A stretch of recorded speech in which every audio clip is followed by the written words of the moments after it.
I have been on a journey, and I suppose we're all, if we are seekers, continuously on a journey. And I suppose one could say my journey is of the quest to know the divine. I was blessed to grow up in a home that was a deeply orthodox home, and at the same time very open and embracing of others and of, if you like, global issues. And I suppose already as a young boy, the issue of compassion was a central part of the world in which I grew up in. There was always a love of animals. I grew up in the countryside, therefore with a love of nature. And I remember saying as a child that I didn't really think it was right to eat other animals, but I like meat too much. You get hooked on it if you're brought up that particular way. I'm not one of those souls that actually was naturally revolted by the idea. So it had to become a question of mind. As I became more conscious that was the right thing to do and started moving together with my wife Sharon in the direction of vegetarianism when we were in Cape Town, so we became therefore much more aware of environmental issues. It came together with our vegetarian consciousness. I suppose that there are parts of our Western world where the relationship between religion and environmental sustainability is not obvious, but to me it couldn't be otherwise. Religion that does not relate to the issues around it is, in my opinion, not worthy of the name.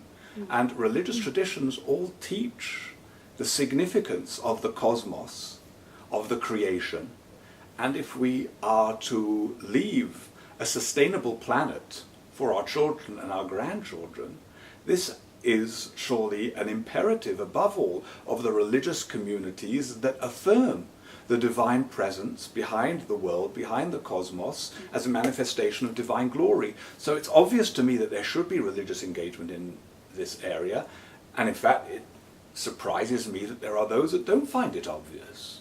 Now, we have a responsibility to be greater than the sum of our different parts. If I don't work together with somebody who affirms the value of human dignity, then if I say that's a value, in some way I'm letting it down because I'm not working together with others that value that importance.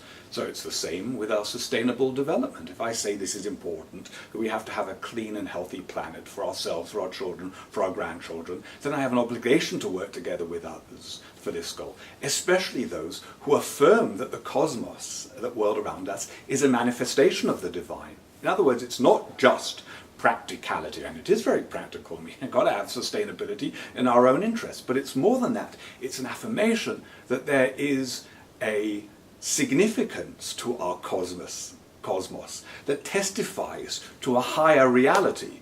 That is the imperative that demands that religions should work together for this important goal for humanity.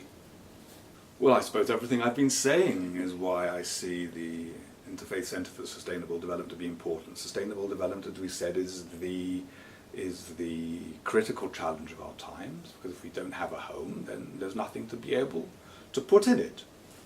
And interfaith is particularly important because the different religious traditions are highlighting the deeper significance of our cosmos, or the higher significance of our cosmos. Therefore, we need to be greater than the sum of our different parts. So what the Interfaith Centre for Sustainable Development has done is to take the step of bringing these different forces together to be greater than the sum of the different parts. The more it can work to do so globally, the greater the gift and greater the security for human society ahead.